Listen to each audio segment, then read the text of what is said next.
coming to Telugu news that we can discuss in bilingually. ఉడుకుతున్న రాష్ట్రం తెలంగాణ ప్రజలకు విన్నపం చేస్తున్న అవసరం ఉంటే తప్ప బయటికి వెళ్ళండి, లేకపోతే బయటికి రాకండి. 17 ఎంపీ సీట్లు 525 మంది పోటీ. ఎస్, తెలంగాణలో 15 ఎంపీ సీట్లకు 525 మంది పోటీ చేస్తున్నారండి. All the best to all the special దీనిలో ఇండిపెండెంట్ క్యాండిడేట్స్ ఎక్కువ ఉన్నారు, యూత్ ఎక్కువ ఉన్నారు. And the requesting youth coming to forward the legislative system of India. రిజర్వేషన్లపై హీట్, కాంగ్రెస్ బీజేపీ మధ్య మాటల యుద్ధం. బీజేపీ మళ్లీ గెలిస్తే రిజర్వేషన్ రద్దు నినాదం ఎత్తుకున్న సీఎం రేవంత్. దేశవ్యాప్తంగా కాంగ్రెస్ కి ప్రచారస్తంగా మారిన అంశం స్ట్రాంగ్ కౌంటర్ ఇవ్వలేకపోయారని రాష్ట్ర నేతలపై బీజేపీ హైకమాండ్ సీరియస్. ఏం సీరియస్ అయితే లొట్టపీసు. రిజర్వేషన్ సిస్టమ్ మాట ఎత్తింది కాంగ్రెస్ బీజేపీయా? ఎవడు మంగళసూత్రం మాట ఎత్తిండు? ఎవడు ముస్లిం రిజర్వేషన్స్ మాట ఎత్తిండు? ఎవడు ఎస్సీ ఎస్టీ రిజర్వేషన్ మాట ఎత్తిండు? ఎవడు కచతి వైస్లాండ్ మాట ఎత్తిండు? ఎవడు drought relief fund drought state of Karnataka ఎత్తిండు? మీరు మాట్లాడి వీళ్ళ రాష్ట్ర నేతలకి సెంట్రల్ గవర్నమెంట్ బర్బత్తల్ జాతి సంఘానికి అధ్యక్షులైంది రాష్ట్ర నేతలు ఉన్న ఎస్పెషల్లీ బీజేపీ నేతలు మంచోళ్ళు. మా స్టేట్ వాళ్ళ పాపం ఎరగదు.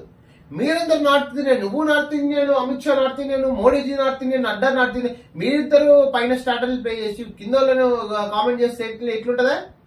పాపం కిషన్ రెడ్డి ఏదో స్టేట్ ప్రెసిడెంట్ అయిన కాబట్టి తప్పదు ఆయన ఈ జాతికి నేను కూడా ఉన్నా కాబట్టి ఏదో మాట్లాడాలని నిన్న మొన్న 2 మాటలు మాట్లాడిండు. అదే బండి సంజయ్ మాట్లాడమంటే ఎట్లయితుంది? ఇటు రాజేంద్ర మాట్లాడడం ఎట్లయితుంది? అరవింద్ మాట్లాడమంటే ఎట్లయితుంది? లేదో తెలంగాణ బిడ్డల ఊకే సంసారం మంచిగా చేసుకుంటున్నారు. మీ బర్బత్త సంసారంలో వచ్చి వాళ్ళని జాయిన్ చేసుకోవడం ఎట్లయితుందా? Amit Shaji, Naddaji, honourable prime minister Narendra Modiji.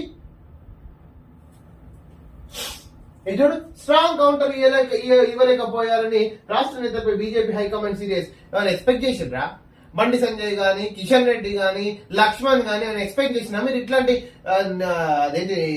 నీచమైన పనులకు దిగజాడతారని?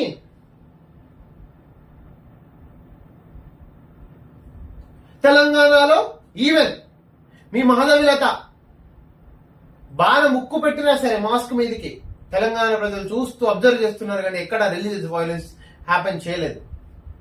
అంత పేషెన్స్ ఉంది తెలంగాణ ప్రజలకి.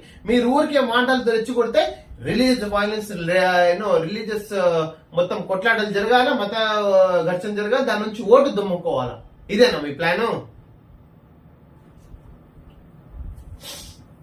బీజేపీకి వచ్చే 200 సీట్లలోపై బర్బత్తుల సంసారం నీకు వస్తుంది చెప్పురా. నీ సంసారం నువ్వు చూసుకో, పక్కింటి సంసారం ఎందుకేలో కేసీఆర్ నువ్వు పీకెళ్ళి చేసేలే ఢిల్లీలో పోయి. ఆ బిల్డింగ్ కట్టిన కూల కొడితే కూడా పనికిరాదు. ఇప్పుడు రేపు 10th ఫలితాలు. All the best for aspirants.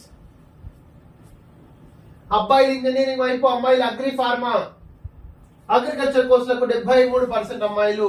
నిజంగా AU assistant executive of agriculture executive officers, agriculture officers కి చాలా డిమాండ్ ఉంది. ఈవెన్ తెలంగాణ, ఆంధ్రప్రదేశ్ లో కూడా. మెహందీ టాటూ ఉంటే నో ఎంట్రీ. మే 7 నుంచి 11 వరకు ఏప్ సెట్ అటెండ్ కానున్న 3.54 లక్షల మంది students. Water bottles, electronics, so May 1 నుంచి ఇంజనీరింగ్ హాల్ టికెట్లు. సో మెయిన్ది టాటా ఉంటే మాత్రం మిమ్మల్ని ఎగ్జామ్ సెంటర్ లో అలౌ చేయరు. Especially ladies, be careful. ప్రజాసేవ కోసం ఆ దేవుడే నన్ను పంపించిండు. నాకు 2 దేవుళ్ళు, ఒకరు భగవంతుడు, మరో ప్రజలు, దేశ ప్రజలు. వాయమ్మో నాయనా, ఇట్లాంటి సెంటిమెంటల్ మాట్లాడితే ఏం చేయాలి నరేంద్ర మోడీజీ? ఎస్, ప్రజాసేవ కోసం ఆ దేవుడే నన్ను పంపించిండు. బట్ ఆ దేవుడే చెప్పిండా నీకు మాంగళ్యం మీద ఈ మంటగారు మాటలు మాట్లాడాలని, ముస్లింలకు హిందూ చిచ్చులు పెట్టాలని, ముస్లిం రిజర్వేషన్, మత రిజర్వేషన్ గురించి మాట్లాడి ఎలక్షన్స్ ఓట్లు దండుకోవాలని, రేసిజం మధ్యలో చిచ్చు పెట్టి కచతేవ ఐస్లాండ్ అనే ఒక చిన్న ఐస్లాండ్ చిచ్చు పెట్టి శ్రీలంక, తమిళనాడు మధ్య చిచ్చు పెట్టి ఓటు దండుకోవాలని తమిళనాడు ప్రజలవి. అయిపోయా, తమిళనాడు ఎలక్షన్స్ అయిపోయి నువ్వు కచతేవ ఐస్లాండ్ మర్చిపోయినావు. నేను ముందే చెప్పిన, జస్ట్ ఎలక్షన్స్ ముందే నీ కచతేవ ఐస్లాండ్ గుర్తొచ్చింది.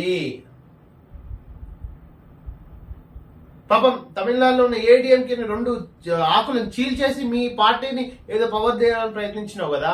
ఇది న్యాయమా నరేంద్ర మోడీజీ? మీ దేవుడు ఇదే చెప్పిండా? ఇలా చేయాలని చెప్పిండా దేవుడు? ఏ దేవుడు చెప్పిండా? అంతా ఒకసారి మాట్లాడిపోయి. నన్ను అరెస్ట్ చేస్తారట గాంధీ భవన్ కి ఢిల్లీ పోలీసులు పంపిండు సీఎం రేవంత్. ఇన్నాళ్ళు ఈడీ, సిబిఐ, ఐటీని వాడుకున్న కేంద్రం ఇప్పుడు కొత్తగా ఢిల్లీ పోలీసులు వాడుకుంటుంది. నేను పోలీసులకు భయపడి నువ్వు బీజేపీ గెలిస్తే రిజర్వేషన్ రద్దు చేస్తారని వ్యాఖ్య కాంగ్రెస్ చీఫ్ ఖర్గేతో కలిసి కర్ణాటకలో ఎన్నికల ప్రచారం. పంట నష్ట పరిహారానికి EC green signal. Election commission of India EC పంట నష్ట పరిహారానికి గ్రీన్ సిగ్నల్ ఇచ్చింది. థ్యాంక్స్ ఫర్ దట్, బికాస్ తెలంగాణలో రైతులు ఆగమాగం అయిపోతున్నారు. 788 టీఎంసీలు మావే. కృష్ణా జిల్లాలో ఉమ్మడి ఏపీకి ఉన్న 1500 టీఎంసీ వాటాల్లో 789 టీఎంసీలు తమకు కేటాయించాలని కేడబ్ల్యూడిటిసి తెలంగాణకు విజ్ఞప్తి చేసింది. ఢిల్లీపై కోల్కతా గెలుపు. Congratulations and all the best.